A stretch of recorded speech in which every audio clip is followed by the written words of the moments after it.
बिस्मिल्लाहिर्रहमानिर्रहीम अस्सलामु अलैकुम। Welcome back to my YouTube channel. आज हमारे 6वें दिन का आगाज़ हो चुका है और हम इस टाइम मौजूद हैं मियाँ जी होटल पर।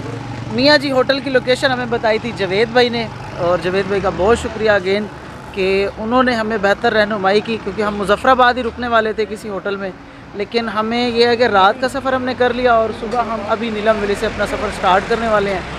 इनके रूम भी बहुत अच्छे थे, किराया मुनासिब था और खाना भी अच्छा था। 10 में 9 कर सकते हैं, लेकिन यह है कि उस हिसाब से हमें खाना अच्छा पड़ा और रेट भी इनके मुनासिब थे। मज़ीद इनसे थोड़ी सी बातचीत करेंगे, क्योंकि हमें जो लोकेशन मिली थी उस लोकेशन से पहले ही एक जगह पर लोकेशन ख़त्म हुई तो वहाँ पर कुछ भी नहीं था, तो हमें लगा कि हमारे साथ प्रैंक हो चुका है। और लेकिन हमने जब वहाँ से पूछताछ की तो उन्होंने बताया कि आगे एक होटल है मियाँ जी होटल के नाम से, तो हम यहाँ पर आए तो काफ़ी अच्छा इन्होंने रिस्पांस दिया। मज़ीद इनसे बात करते हैं। अस्सलाम वालेकुम जी। वालेकुम सलाम जी। कैसे खैरियत से हैं? ठीक ठाक है।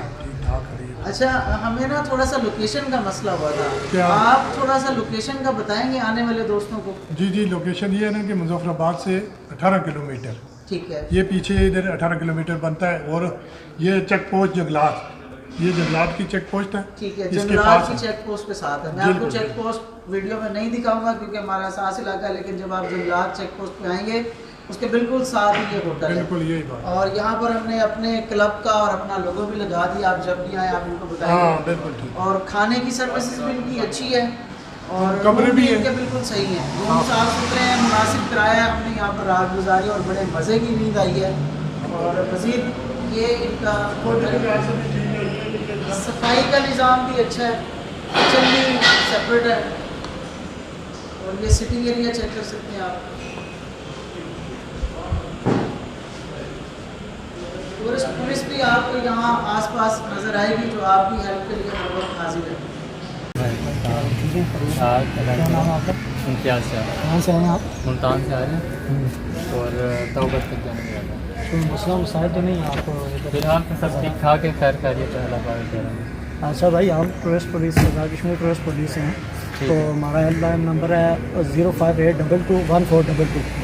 हाँ, अगर आपको किसी किस्म का मसला पेश आता है आज़ाद कश्मीर में, ताऊ बाट नीलम वैली अगर कोई भी मसला पेश आता है तो आप हमारी हेल्पलाइन पे रब्ता कर सकते हैं। 24 घंटे ये हमारी हेल्पलाइन जो है काम करती है, तो हम फास्ट एड वगैरह भी देते हैं। इसके अलावा टूरिस्टों को गाइड भी करते हैं, तो आगे कोई भी मसला मसाइल आता है, बारिश की वजह से रोड वगैरह का भी मसला है तो स्लो आपने ड्राइव करनी है।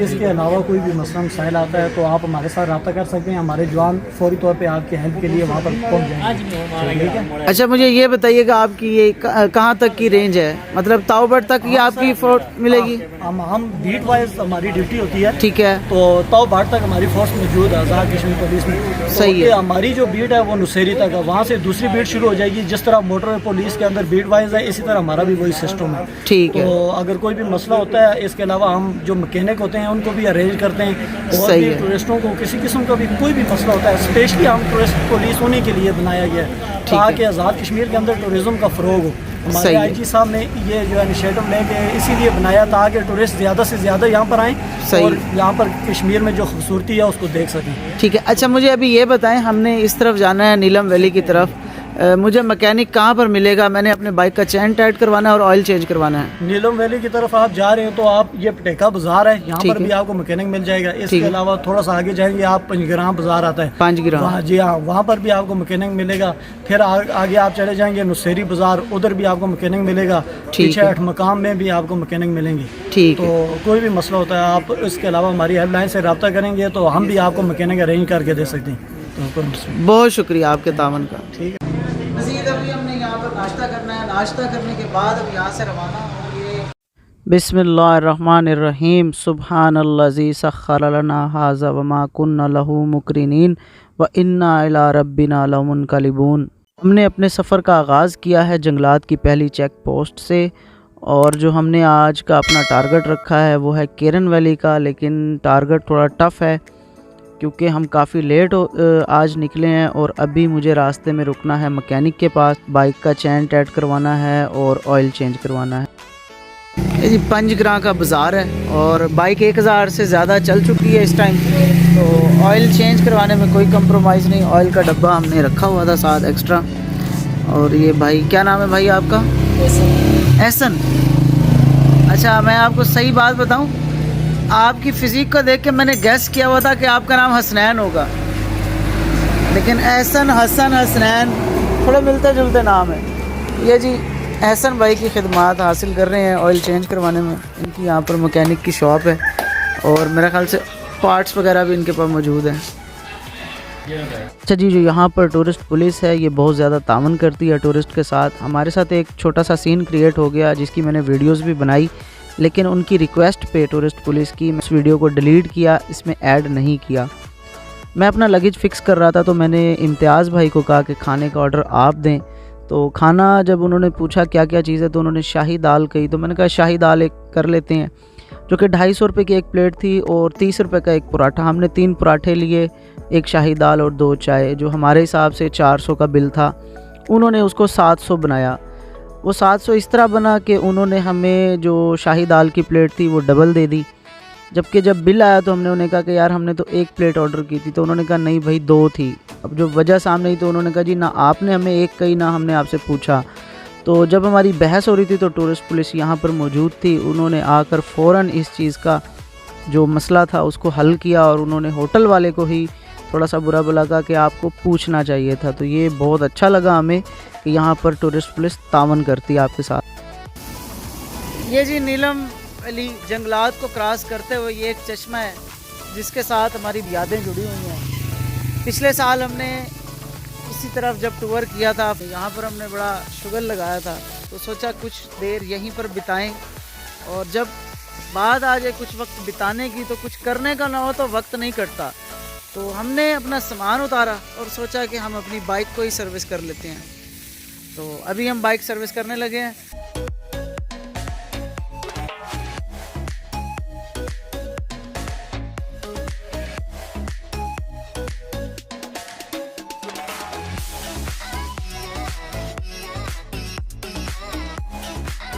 बाइक तो हमारे सर्विस हो गए हैं और बाइक सर्विस होने के बाद ऐसा लग रहा है कि हम खुद अभी फ्रेश हो चुके हैं और अभी हम अपना सफ़र ज़ीरो से स्टार्ट कर रहे हैं। 5.5 घंटे 119 किलोमीटर का ट्रैक है और देखते हैं कितनी देर में हम इसको कर पाते हैं। अच्छा भाईजान, बहुत शुक्रिया। अच्छा जी, कोशिश हम अभी भी केल तक की कर रहे हैं, लेकिन अगर रास्ता ठीक ना हुआ और कोई और वजह रही तो शायद हम ना कर पाएँ, क्योंकि केल तक मैंने अभी चेक किया तो जीपीएस के मुताबिक 5.5 घंटे का रास्ता है। और अगर कोई और रास्ते में मसला मसाइल हो जाता है तो फिर ये मुश्किल हो जाएगा, क्योंकि 2 बज चुके हैं, रास्ते में मैकेनिक के पास भी रुके, अब बाइक्स भी सर्विस की, तो थोड़ा सा टफ़ हो सकता है। तो फिर भी हम कोशिश करेंगे कि मगरिब तक अगर हम केरन वैली पहुंच जाते हैं तो हम वहीं पर स्टे करेंगे। तो ये हम अभी पहुंच चुके हैं नीलम झेलम डैम के पास, और नीलम झेलम डैम के आसपास का जो रोड है इसको भी दुआ है शायद, क्योंकि पिछले साल भी हम आए थे तो ये रोड अभी बन रहा था और अभी भी ये रोड की हालत ऐसी ही है। और इस बार जो नीलम झेलम डैम का जो पानी का शोर है वो थोड़ा कम है और पानी का जो ताव होता है वो भी कम है। पिछली बार जब ये हम इधर आए थे तो ये ब्रिज के बराबर पानी था, मतलब पानी ऊपर बहुत था और नज़र आता था। और इस बार जो पानी का ताव है वो बहुत कम है और पानी का जो इधर से शोर होता है वो भी बहुत कम है। अभी शायद ग्लेशियर जो है वो पिघलेंगे या कुछ और सीन होगा। एक चश्मा यहाँ पर है, ये एक पॉइंट है, और ये चश्मे का पानी अभी नहीं आ रहा, चश्मा बिल्कुल बंद है और रोड की हालत भी थोड़ी खस्ता है। ये देखें, ये पिछले साल जब हम आए थे तो ये ब्रिज के बराबर पानी था, काफ़ी ऊपर था, तो इस बार काफ़ी नीचे पानी है। और ये सामने रोड बंद है, पता नहीं क्यों रोड ब्लॉक है, इसको भी देखते हैं। ये तवक्को नहीं की थी। अच्छा, कुदरती जिस दिन आप लेट निकलते हैं तब मसले मसाइल भी आपके साथ ही होते हैं। अल्लाह खैर करे, देखते हैं यहाँ पर कितनी देर और रुकना पड़ता है। लैंडस्लाइडिंग की वजह से शायद ये रोड शायद टूटा है या ऊपर आगे मट्टी पत्थर गिरे हैं, जिसको ये साइड पर कर रहे हैं। बकौल इनके कि ये कह रहे हैं कि 15-20 मिनट आपको यहाँ रुकना पड़ेगा। शुक्र है जी कि इन्होंने हमारा ज़्यादा टाइम यहाँ पर ज़ाया नहीं किया। 20 मिनट के बाद इन्होंने रास्ता बनाकर हमें रवाना किया और उम्मीद है कि मगरिब तक हम अपनी मंजिल के करीब तक पहुँच जाएंगे। लेकिन जो रास्ते की हालत है वो हर 15, 20, 10 किलोमीटर के बाद कहीं ना कहीं से रोड इस तरह से टूटा हुआ है। ये ऊपर के चश्मों की वजह से या लैंड स्लाइडिंग की वजह से रोड कहीं ना कहीं से थोड़ा बहुत टूटा हुआ है। ये जी नीलम वैली की मेन एंट्रेंस है और यहाँ पर आपको मेन अपनी सारी मालूमात देनी पड़ती है, अपना CNIC, गाड़ी के पेपर और अपनी एंट्री करवानी पड़ती है कि कहाँ से आ रहे हैं और कहाँ को जा रहे हैं। और इस चेक पोस्ट को क्रॉस करने के बाद आपको राइड का मज़ा आना शुरू होता है, क्योंकि यहाँ से रोड कारपेट शुरू होता है और फिर कोई चश्मे वाली जगह या कोई मोड़ पे कोई ऐसी जगह आती है जहाँ पर आपको ख़राब रोड मिलता है। अदरवाइज़ यहाँ पर आपको राइड का फुली मज़ा आता है। लोकल ट्रांसपोर्ट भी आपको यहाँ पर देखने को मिलती है हर आधे घंटे के बाद। इन भाई साहब के साथ शायद कोई पंचर या चैन का कोई मसला है तो ये बैठे थे, अदरवाइज़ उन्होंने ओके का इशारा दिया। अच्छा, एक और बात, ये जो चिलाना क्रॉसिंग है, दूसरी तरफ इंडिया है और इस तरफ पाकिस्तान, इस पॉइंट को हम वापसी पर एक्सप्लोर करेंगे क्योंकि अभी टाइम थोड़ा सा शॉर्ट है। तो जो अपना मेन जो हमारा एक टारगेट है उसको कवर कर लें तो ज़्यादा बेहतर है। वापसी भी हमने, क्योंकि आना तो इसी रूट से है, तो वापसी पर चिलाना क्रॉसिंग को ज़रूर एक्सप्लोर करेंगे क्योंकि ये भी पॉइंट देखने लायक है।